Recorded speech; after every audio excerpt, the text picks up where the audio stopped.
Okay, so I thought I'd make a quick tutorial or video or whatever on scenery. I know I don't really, I just, I have a tendency to just show off the finished product and I don't really go through my process. Um, so I thought I'd change that up a little bit. Um, I've done pretty much most of the scenery in this scene is already finished to a certain standard, uh, except for one section right by those cabooses on that siding. I left that undone because I wasn't sure how much material I still had. I've been running through fine leaf foliage from Woodland Scenics like you wouldn't believe, and I wasn't sure if I had enough to make the tree that I needed to do.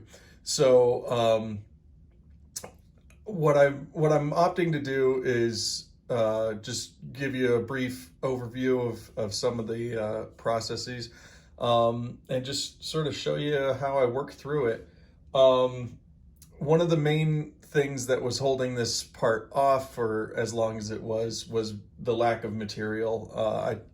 Given the current circumstances in the world, I try not to go out as much as I do or used to anyway. So I really didn't want to have to go to a hobby shop if I could have avoided it. But I really, really desperately needed a tree to go next to that speeder shed back there. If for no other reason than that building, just like all of the buildings eventually on my layout, are going to be lit at least from the inside. I needed something to sort of help scatter the light as it shoots out of the windows. And because that's one of my pet peeves in the hobby is light on backdrops. It always looks fake. It always kills the illusion and it makes me crazy. So especially the way that it casts shadows and that perfect, window shape projected onto that backdrop, which is obviously 2D. So I opted to put a bunch of things in the way to help scatter that light as best I could. So I really needed a tree to go in there. And so after a long, painstaking process, I've completed the tree and now I'm ready to go. So at this point, it really is a matter of getting down the ground cover and installing the trees and all of that loose scatter and low-lying shrubs and bushes and all of that good stuff. So it's a very small example of the total process, considering how much else has already been finished, but it still gives you an idea of how I get to the finished product. So anyway, I've not done this before. I know a bunch of people on the internet have already done it way better than me. But this is sort of an inside look for those of you who are not quite familiar with the whole thing. So anyway, hope you enjoy it.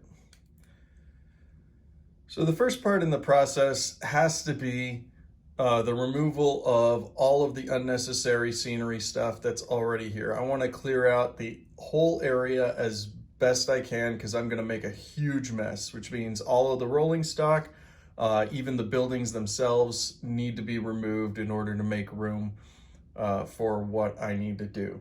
So I'm going to start by clearing out the layout. Okay, so as you can see, there's quite a big, huge difference between the fully scenic area over here and the not scenic area over here.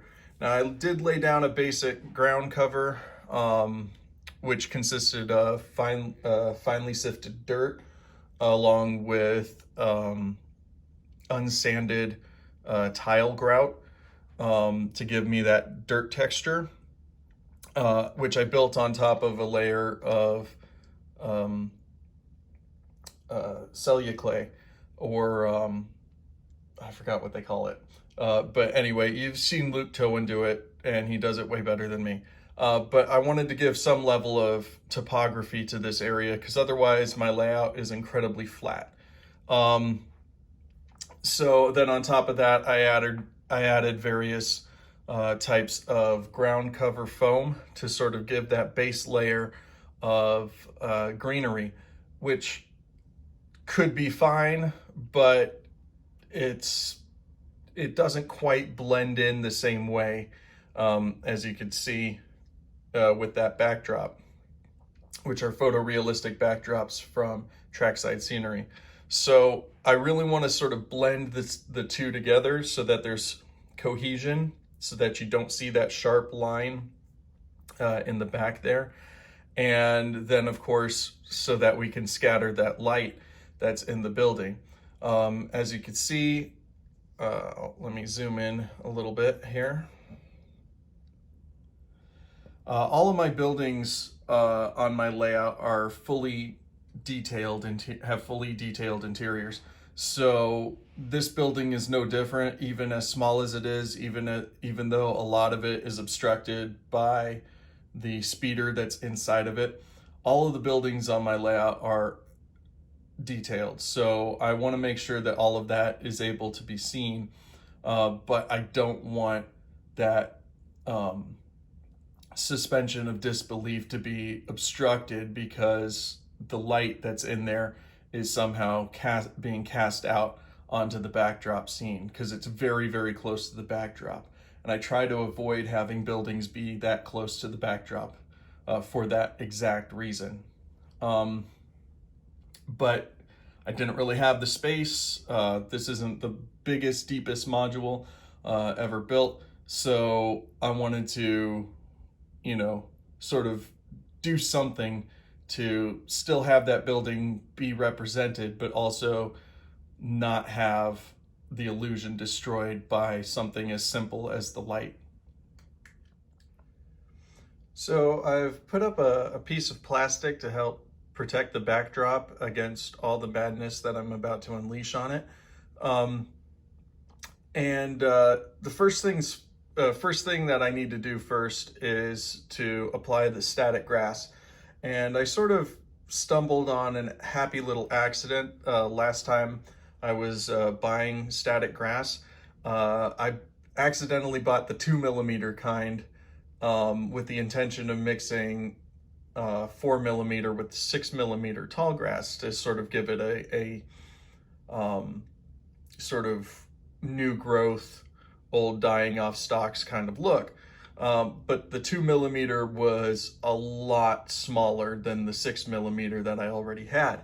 But the happy little accident part was when I applied it, it looked a lot more splotchy, a lot more patchy. And I really liked the way that looked. So it's almost a 50-50 6mm, 2mm sifted through the fine mesh, so that you get a heck of a lot more of the 2mm as the base layer, but then you end up with the little splotches of 6mm sticking up and going every which way. Now I applied this using full strength Mod Podge. It seems to work out fairly well. And because my layout is sort of depicting the Sierras in the springtime, early springtime, I tend to go a little bit thick with the grasses because that's pretty much what it looks like. So that's where I'm gonna start, and then from there I'm gonna layer it and add some extra foliage, add my tree, and we'll go from there.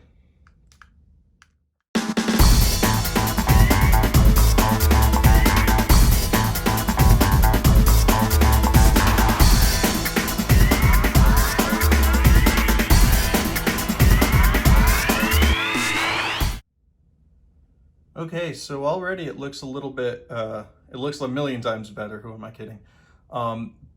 And I still got a little bit of vacuuming to do, but it's not quite there yet. Obviously, it's not fully blended into that backdrop quite the way that I want it to be.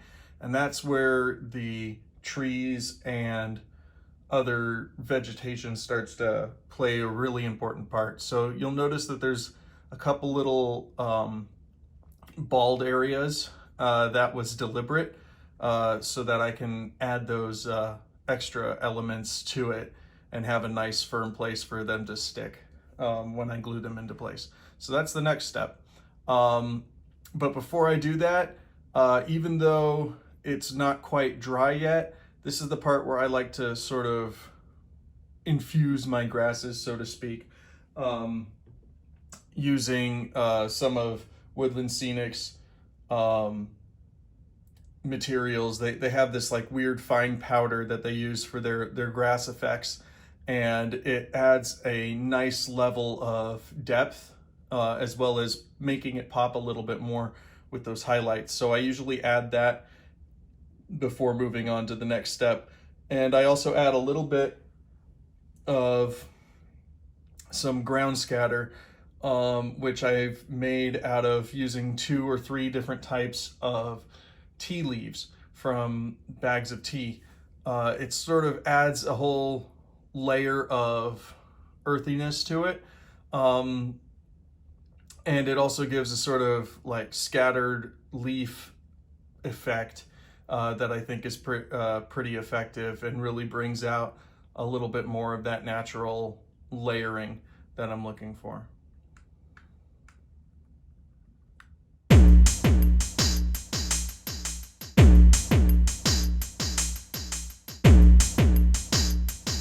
Okay, so now we're ready to plant the trees, and this is probably the easiest part of the entire process. Just drill a hole, stick some glue down in it, and plant that tree. But I need to do this in sort of steps, because I am going to be using some slightly smaller trees to help blend this big massive tree that appears for no reason into the whole sequence. So I need to start by drilling those holes first, planting those trees, then layering that with the tea blend mixture to sort of simulate fallen leaves around the bottoms of those trees, and to also help mask the fact that they're not actually rooted into the earth. And then from there, I'll move on to the even bigger tree, plant that. And as soon as that's done, then I'll put a couple few random bits of fine leaf foliage, brambles, to sort of blend in that layer right there, because you can almost see the line still. It's a little bit, the grass in the backdrop is a little bit brighter than the grass in the foreground. I wanted the grass in the foreground to be considerably darker, because it is entering into a very industrialized area. So it wouldn't be the brightest and best looking anyway, because it's not really going to be well kept, if kept at all. So I'm gonna also mask that line there a little bit with some more of that fine leaf foliage, and just blend the two scenes or the backdrop and the scene itself together in a far more cohesive manner. So that's next.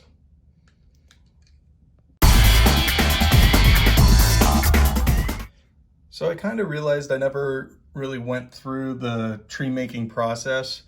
And it's mostly because I didn't think about doing that until after I had already made the last tree. And since this is the last unscenic area on my layout,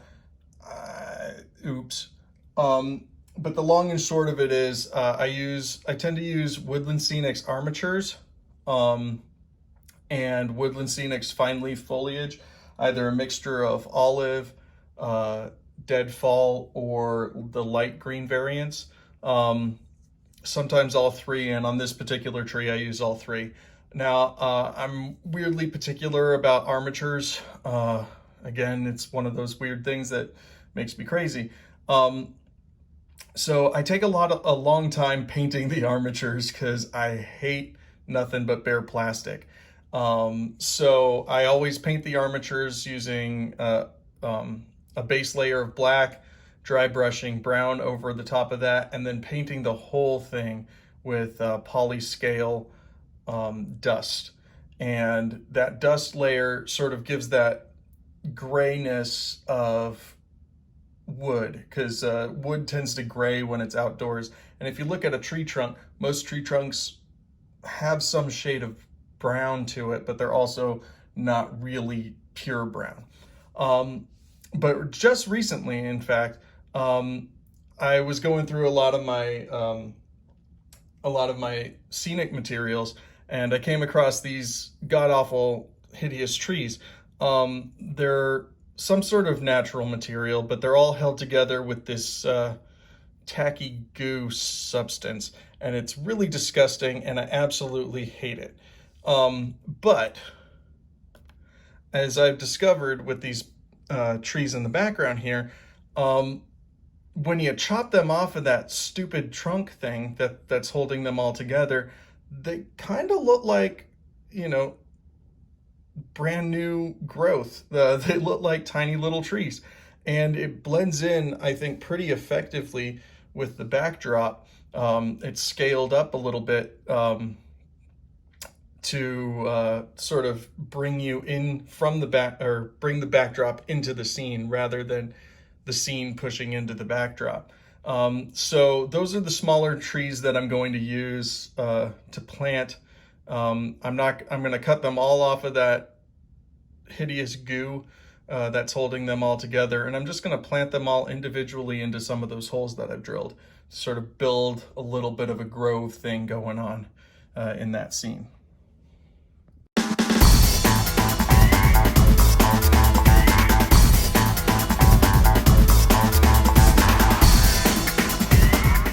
Okay, so now I got a pair of tweezers holding that in place until the glue has had enough time to set before moving forward with the rest of the underbrushing.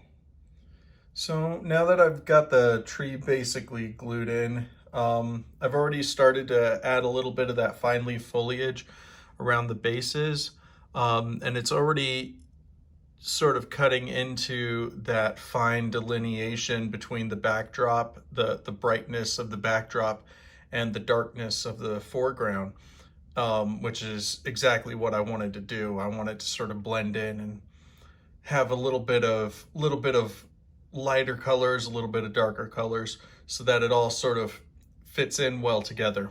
But now I have a bit of a gap in the back of that tree area, and particularly around that base. So I'm gonna play around. I'm gonna see what works, what doesn't work. I'm doing it all on the fly. I don't really have a set plan at this point. I'm